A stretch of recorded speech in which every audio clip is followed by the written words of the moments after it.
Welcome to your S3 studies.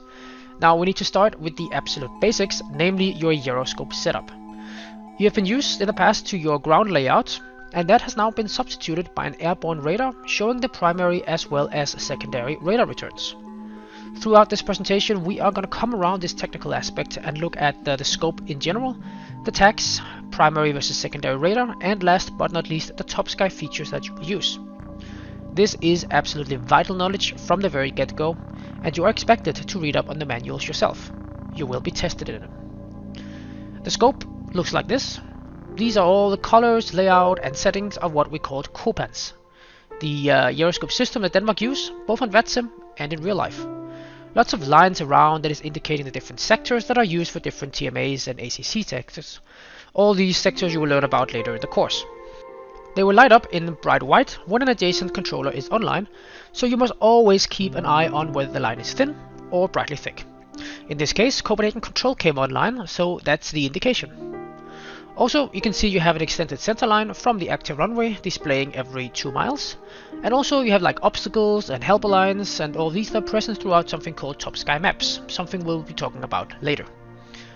The top bar of Euroscope is pretty similar to what you know from your S2 positions, but now some are more used than others. Most of the items here you already know. Keep in mind that in the voice communication setup it is now important to make sure that the correct sector is selected with the green tick mark, because on the airborne radar this is what determines which sectors will be highlighted in that nice dark color. If you deselect it, it will disappear. Once we move past the runway setup dialog, you have the S3 buttons. The one that shows the history of the airplane, the ability to display the aircraft that's squawking standby on the ground, and the so-called QDM tool that measures distance between two aircraft, and the separation tools which show separation on the route, including minimum distance and the time to minimum distance. Left clicking is the current heading on the radar, the right click is based on the route. All these tools here, they are kind of buggy and we don't recommend you to use them. And there is a specific reason for that, which we will come to.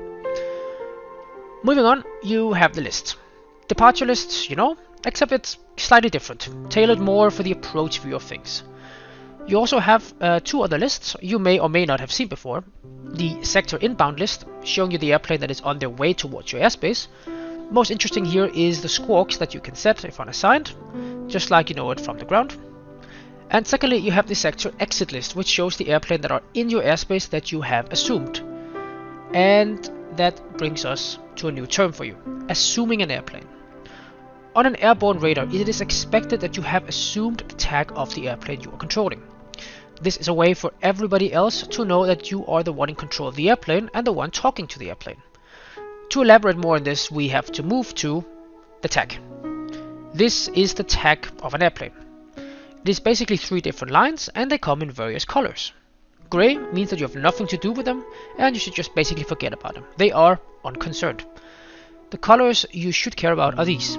Light green is concerned, which means it's an airplane that you are not controlling, but it is coming towards you at some point. As they get transferred and assumed by you, they turn white. These are the ones you have control of. As you transfer them over to the next controller, they will turn orange once accepted by the next controller, and then they are transferred.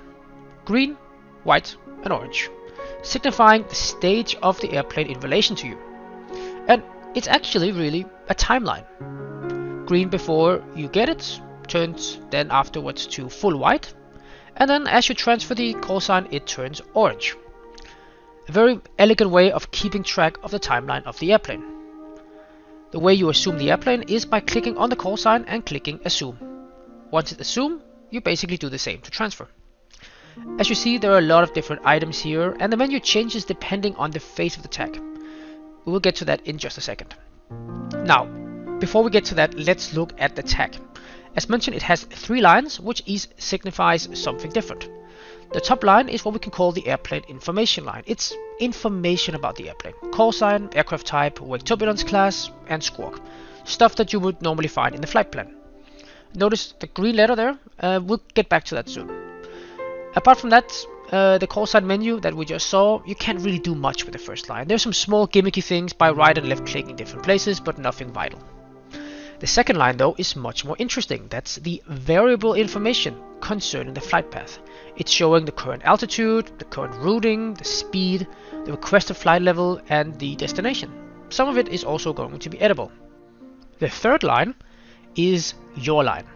That's the tactical line where you enter stuff like the cleared altitude, or the level, and the exit flight level, which is the level the airplane is to leave your sector, the assigned heading or the assigned point, and of course the assigned speed. These you must continuously update every time you clear an airplane to one of those things. It is in order to remember what you assigned, but also, more importantly, for the other controllers to know what you assign. If you have cleared this guy to flight level 90, it is important for the Castro departure to know not to climb a departure to more than flight level 70 to ensure separation. So it is a communication tool between controllers. Now, the tag looks like this is because it is what is called correlated. And this brings us right over to primary versus secondary radar. And here we actually have to start in the general settings in Euroscope. There you must make sure that your correlation mode is set to mode Charlie or mode 0. Easy was okay on the ground, but in the air this is no good. You have to run with a correlation mode. It is the procedures. This means that you will see primary radar returns. What is that even? Well, primary radar targets are what a radar can see without any sort of information. It's just sending a beam which gets reflected by the airplane, and from there it can see there is a plane, a target. And it will also be able to show its direction and speed because it can basically calculate that from how the position changes. But that's all. You can't see the call sign or the altitude or anything else. Well, because how could you? It's just a target from a beam. That's where the squawks and secondary surveillance radar comes in.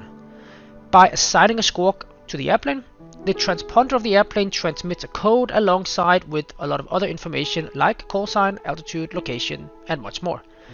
If the code matches the one you've set in your system, pling, the system determines that the position the transponder has given fits with that radar target it has seen, and these two targets get bundled together and correlated.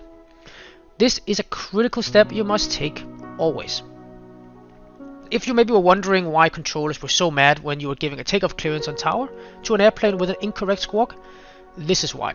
It is hugely annoying for an S3 to receive an airplane after departure who's uncorrelated and missing all the key information. Good. Now we have just one thing left. TOPSKY. The most important thing. TOPSKY is a plugin for Euroscope that basically has this huge overlay that simulates all the Copan stuff. Almost all the default Euroscope actions are basically gone. Everything you do in the scope, manipulating text, the stuff, everything, it's done via TOPSKY. It also contains a gray bar, like the ground radar plugin, where you can look up some different things.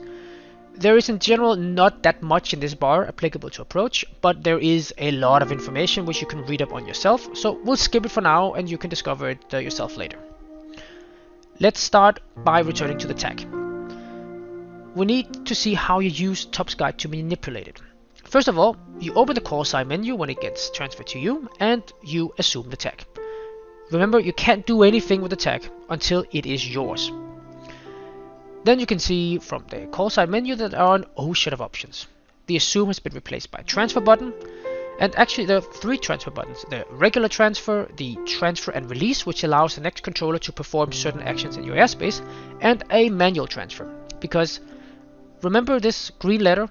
Basically that is the sector identification. That's the next controller that's sensed by Euroscope.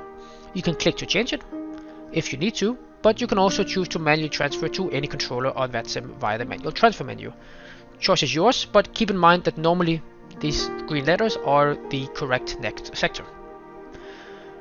You also have an option to free the tag, which is basically just to discard it and keep it open for anyone to take. You can also open a flight plan, and there are lots of tactical stuff that you can look up yourself, like highlights, markers for missed approach, weather deviation, or even a function to uncorrelate the flight if you like. Next, looking at the variable flight information line, the middle one, there are a few things. Firstly, right-clicking on the current altitude will display you something hugely helpful. It will display the route drawn out on the scope, and even more important, the expected times over the different points. This is hugely helpful when you have lots of arrivals and you're evaluating which one should be number one. Well, here's a chance to see a long-term prediction. Then there's the next one, and this is vital, that's the COPEX, which stands for coordination point, the point which you need to transfer to the next controller. Click on that and you can edit the route to where he has been cleared to. Selecting a point will update the route to that point regardless of where it is. What it does though, it is allow you to send an airplane to a point you may not be allowed to, so you have to be careful when you use this not to send the airplane to a point outside your airspace. If you want to send it to a point outside your airspace, you have to go into More and select Probe. Here you can set requests to the next controller about clearing an airplane to a point in his airspace. If you do that, the COPEX will turn purple until the controller either approves or declines your request. Next, by clicking on the destination, you can also open a flight plan in the TOPSKY layout. Note that to edit it you must press Modify, and when you're finished you have to press Apply in the bottom to make it stick. The bottom line is where you put all your tactical information in. For example, you can assign altitude, clear for approach or visual approach. In the heading box you can assign a heading, or alternatively actually you can double click and drag a line from the center of the airplane target and it will automatically update that heading. It's a nice quick way to do it. Under the speed options you can assign a speed, a condition if it needs to be more or less than that speed, or you can select high speed or resume normal speed. Notice also that clicking on the title there in the top, it will change between knots and Mach number, and right clicking on the speed in the tag itself is going to delete any restriction given. And you have lots of options. You need to look at the menu by yourself to kind of gain knowledge of what to do. One thing that is important and useful though, you see in the different menus you have these three terms called HOP, RTI and TIP. So these are very useful TOPSKY tools that you must know.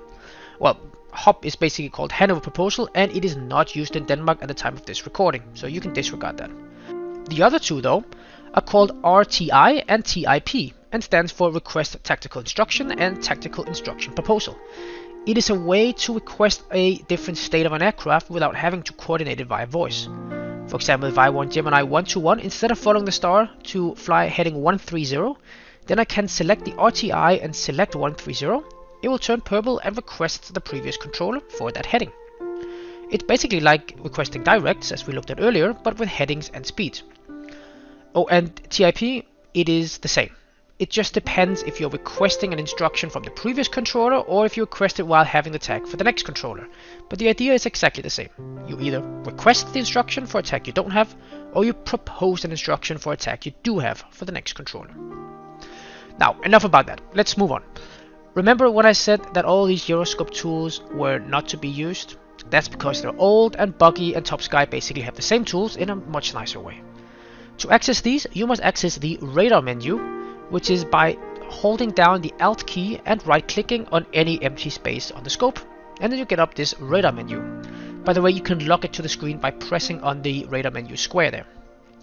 Here you can select QDM and radar separation like you could in Euroscope, however it's more precise and it's nice to look at showing the distance. To delete them, just right click on the line that was drawn.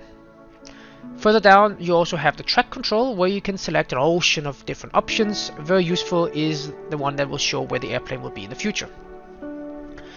It also have these maps that you maybe remember we talked about very at the beginning, which are about what you see on your scope, like the arrival route, obstacles, other stuff like this.